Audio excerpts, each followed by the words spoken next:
tingginya 6.061. Dua kali lipatnya. Dua kali lipatnya. Kalau tiga-tiganya uangnya nggak cukup. Uangnya nggak cukup. Kaget mas. Kaget.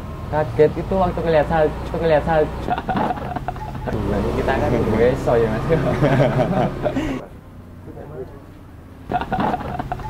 Monggo diseruput dulu kopinya. Nah, pengkak keseretan. Set.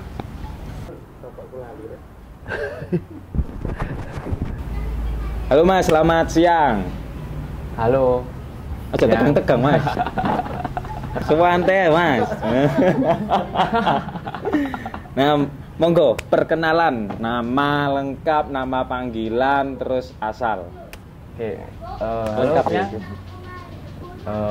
saya Lanang Bumi Galuh, untuk panggilan Lanang, atau biasanya kalau dipanggil sama teman-teman Botol Patagan. Oke, selamat siang buat semuanya. Perkenalkan, nama saya Sulaiman George Bumenwenda, asli atau asal Papua, tepatnya Lembabaliem, Wamena. Kebetulan sementara ini berdomisili di Surabaya. Sudah menetapkah Bang di Surabaya? Seperti itu. Seperti itu. Jadi sudah jadi warga Surabaya ini? Iya, kebetulan KTP Surabaya. Siap. Untuk nama panggilannya biasanya dipanggil apa ini enaknya Bang? Kalau nama panggilan biasanya Soleh. Bang Soleh. Ya. Oke, siap. Di asal saya Surabaya. Surabaya. Asli Surabaya. Saya Surabaya. Siap. Mas Lanang. Iya, Mas Lanang boleh, Botol boleh. Lanang berarti kan laki-laki. Iya, kayaknya bahasa Jawa. Saya mau tanya-tanya nih tentang ekspedisi salju abadi. Boleh Mas. Itu awal mulanya itu melakukan kegiatan ekspedisi salju abadi ini apa? Jadi karena saya sendiri kan berkecimpung di organisasi Pita Alam ya, di Pita Alamnya kampus. Memang waktu itu harapannya sih dari orang-orang tua-tua waktu dulu itu pinginnya sih mau naik ke gunung es kayak gitu. Jadi kita hanya ngelanjutin cita-citanya orang-orang zaman dulu aja. Oh, iya. Jadi cita-citanya orang yang zaman dulu direalisasikan yang muda-muda. Kita realisasikan kayak gitu. Oh, siap. Iya, awal mula kami juga jadi di tempat kami kuliah itu ada namanya pencinta alam. Ya, saya termasuk salah satunya anggota pencinta alam.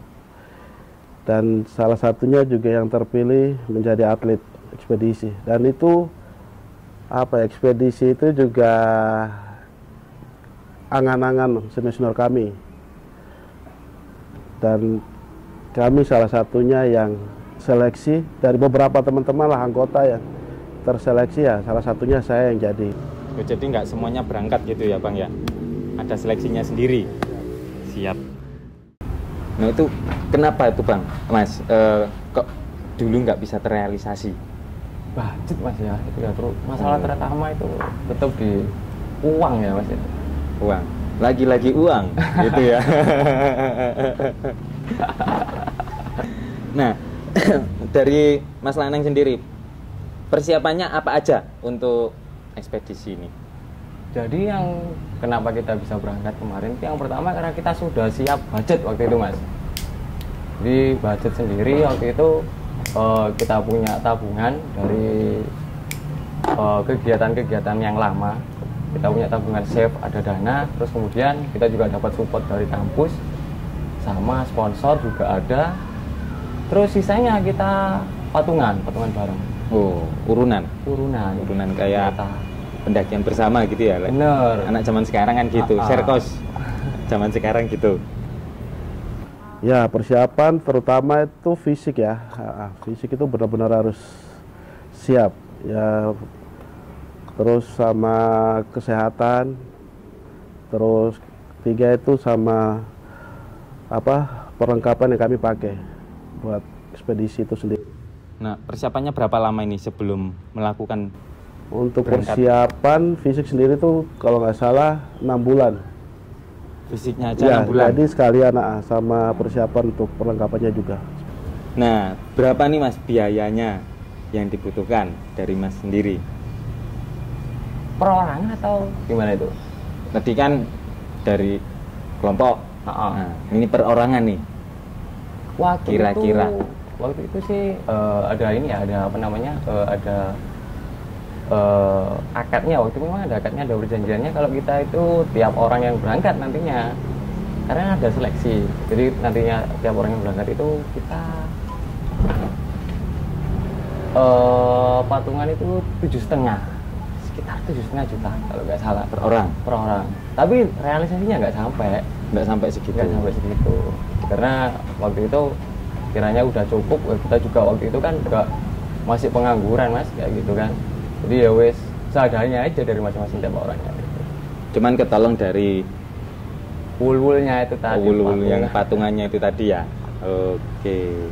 Kalau biaya ya kalau dirupiahkan tuh sekitar 200 3 orang. Untuk biaya kami juga pernah cari bantuan atau donatur sponsor gitu.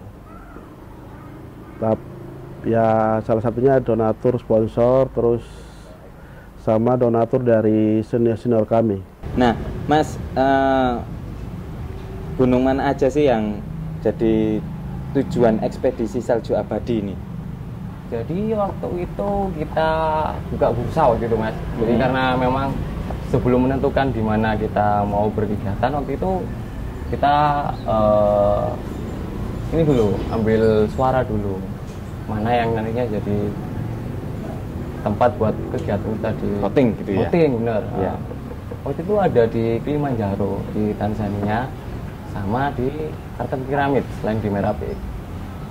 Oke, 3. Jadi pilihannya waktu itu 3. Ya, Tapi dipilih salah satu.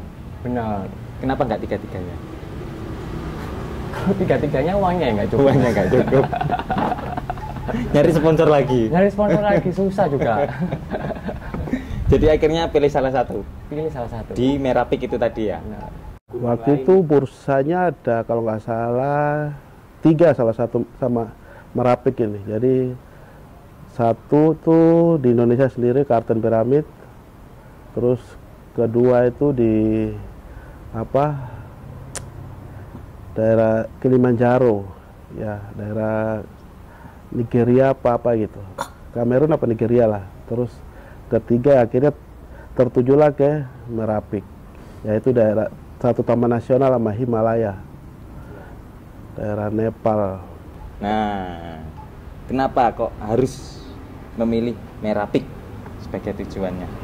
Jadi waktu itu dari pertimbangannya, karena kalau di Afrika kan di Tanzania, di Kilimanjaro itu kan saljunya kan kalau kita cari datanya waktu itu tinggal di puncaknya aja kan. Tinggal dikit. Tinggal dikit di puncaknya aja. Jadi sayang kalau ke sana kita dapat saljunya kalau di puncaknya aja.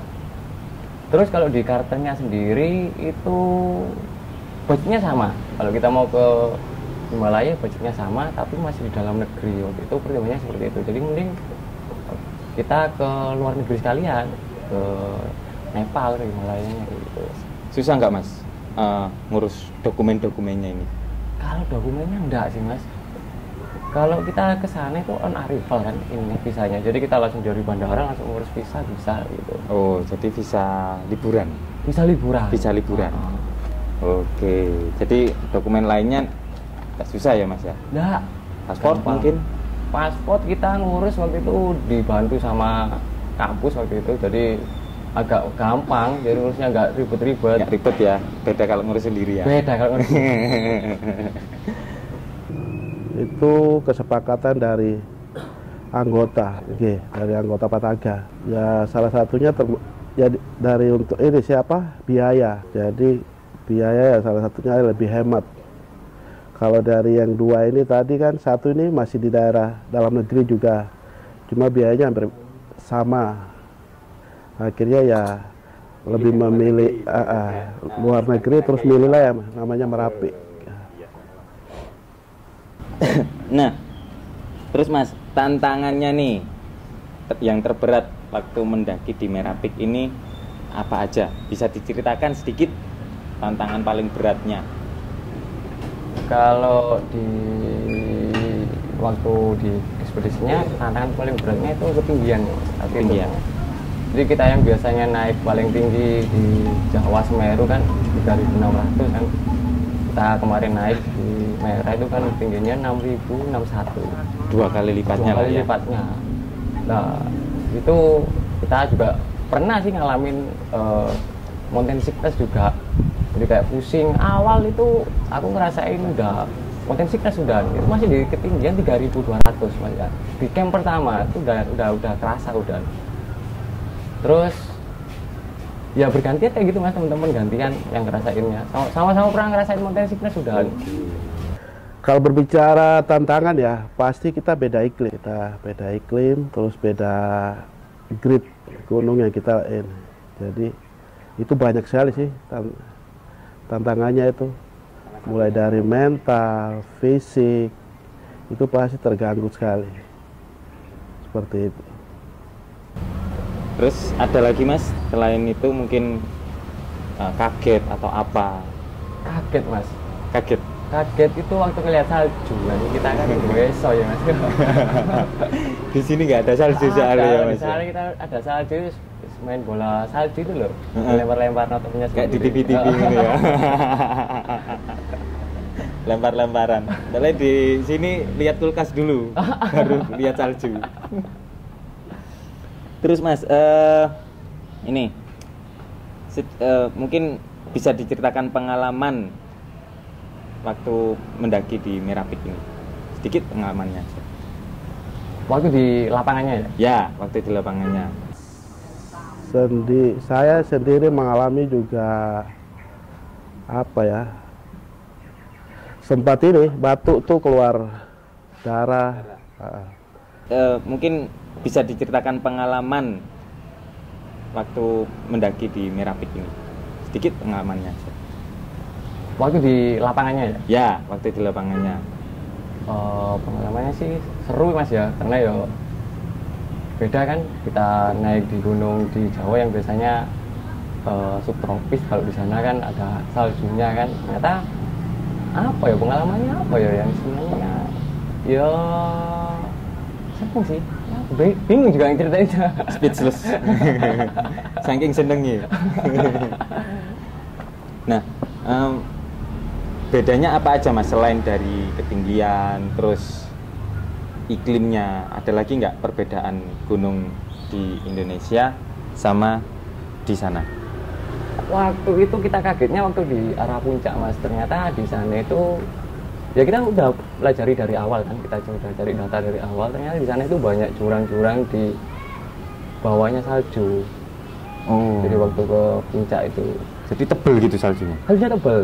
Jadi kita kan ada barengan kan waktu itu, waktu ke arah puncak itu ada barengan dari orang, kalau nggak salah dari orang Polandia kalau nggak salah. Mereka cuma berdua, orang-orang tua. Salah satunya ada yang masuk ke crevasse itu, namanya crevasse jurangnya itu, masuk. Jadi untungnya kan kalau kita ke puncak itu kan pakai tali pengait antar satu orang ke satu orangnya lagi. Jadi masih ketahan sama yang satunya. Preset gitu ya caranya. Wow, ngeri ya. Tapi Jadi pengen kalau nih. crevasse itu kan tiba-tiba, karena ketutup sih Mas. Lah itu kan karakternya sebenarnya di atas itu batu-batuan kayak gitu. Ketutup salju, akhirnya nggak tahu kan kalau itu ada lubang di situ. Oh, soalnya jalurnya mungkin nggak sejelas di Gunung Indonesia mungkin ya. Iya. Soalnya Ketutup putih. karena putih semua. Habis dilewatin mungkin besok ketutup lagi. Benar. Gitu ya. Oh, kayaknya seru ini. Nah, Mas, ini setelah Merah Peak ini, kira-kira mau kemana lagi nih? Kira-kira mau kemana lagi setelah Merah Peak? Kalau dari Pribadi nih, pribadi. Pribadi. Ya, pengennya kemana? di sini pinginnya sih Ekspedisi kemana lagi? Kalau keinginan atau angan-angan tuh banyak. Salah satunya pingin, kalau saya sendiri nih, pingin Seven Summit. Tapi kalau itu ya, Amin. oke. Kita amin Seven aja. Summit sih. Boleh gitu Jadi ya, Bang, ya? boleh, monggo Kak. Ah itu dia. Nunggu sponsor. Iya betul Pak. Kalau saya sih lebih ini mas, punyanya sih. Kalau secara pribadi saya ingin camping sebenarnya. Camping. Ekspedisi sisir gua berarti. Susur gua. Sisir gua. Ekspedisi ini kan berarti lama ya mas? Ninggal anak istri berarti ya? Kayaknya sih gitu. Kalau diizinin mas. Kalau diizinin. Nunggu izin ibu negara. Terakhir mas, ini pesan-pesan nih untuk teman-teman yang pendaki yang masih muda dan baru mulai mendaki. Kalau pesan buat teman-teman yang pencet alam bebas sih, Iya, pesanku sih kalau kita bermain di alam bebas ya bermain di alam bebas tuh benar-benar siap lah, terutama mental persiapan buat pendakian atau kita main ke alam bebas ya benar-benar harus siap prepare-nya itu harus ready. sebenarnya tahu tentang data kita harus mencari data terlebih dahulu, terus kemudian kita juga harus punya keterampilan lah paling enggak. Terus kalau memang kita masih baru, mending sebaiknya kita ikut komunitas atau ikut organisasi. Enggaknya kalau kita memang awam masih baru, kita punya kenalan siapa yang udah punya pengalaman kayak gitu sih. Oke.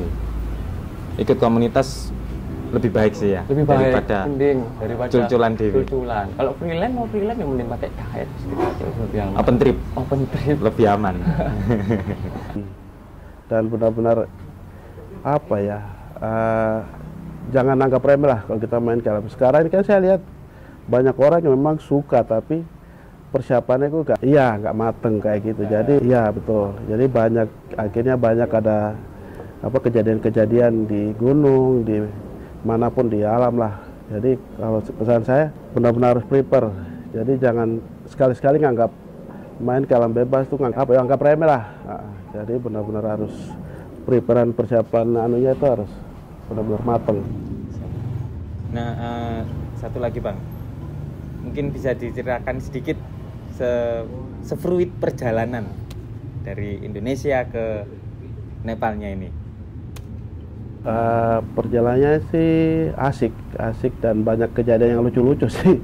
Ya salah satunya itu tadi ya, kayak kita bawa alat-alat ini nih yang harusnya kita masukkan di dalam duffel bag untuk jadi satu, kita tenteng, akhirnya terkendala lah di namanya daerah Malaysia, Kuala Lumpur, itu tidak boleh kemana-mana. Akhirnya ya kita cari solusi untuk barang itu harus tinggal di situ, titipin pulang, kita bawa. Terus perjalanan penerbangan dari Kathmandu ke Lukla itu juga banyak kejadian yang dibilang lucu dan menakutkan ya, seperti itu. Karena kan di sana medanya ya di tempatku juga sama, tempatku juga medanya hampir, cuma kayak lebih mainstream di sana gitu. Lebih ekstrim. Jadi gitu itu ya. Berarti alat-alat ini sempat ditinggal di Iya, Malaysia. jadi alat-alat climbing ini kan kita bawa, ya akhirnya tinggal di Malaysia, kita titipin di bandara itu. Ya, baik. Terima kasih Bang Soleh untuk waktunya. Siap, sama-sama. Nanti kita lanjut lagi di lain kesempatan. Terima, sama-sama, siap.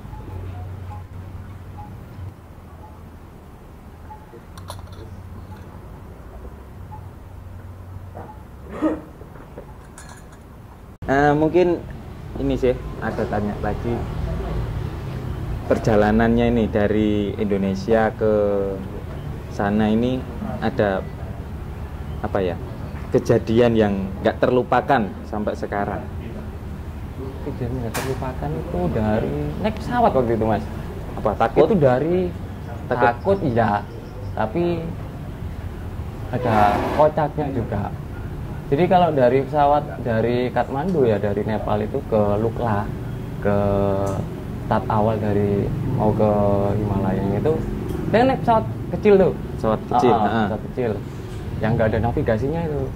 Jadi kalau pesawat itu kalau cuaca buruk dia delay, nggak tahu sampai kapan delaynya, sampai cuacanya baik. Nah, waktu naik itu kita dikasih permen kayak gitu. Jadi kayak naik angkot gitu. Kayak naik angkot permen biar anti mabuk. Biar gak mabuk. Berarti pesawatnya itu cuman berapa orang itu Mas? Itu kalau nggak salah nggak sampai 20 orang. Nggak sampai 20 orang. 20 orang. Kecil berarti ya? Waktu kita pulang, waktu kita balik, itu kita sebenarnya hari itu siang jam 12 itu ada jadwal buat balik ke Kathmandu. Tapi karena cuaca buruk kita delay sampai 2 hari kalau nggak salah. Stay di situ 2 hari. Di Luka sampai 2 hari. Nambah berarti ya? Wah, Nambah. liburan lagi. Nambah rugi providernya. Yang rugi providernya. Oke Mas, itu aja sih. Mungkin nanti ada lain kesempatan bisa ngobrol-ngobrol lagi. Siap. Terima kasih untuk waktunya. Siap. Monggo diseruput dulu kopinya. Nah, ben gak keseretan.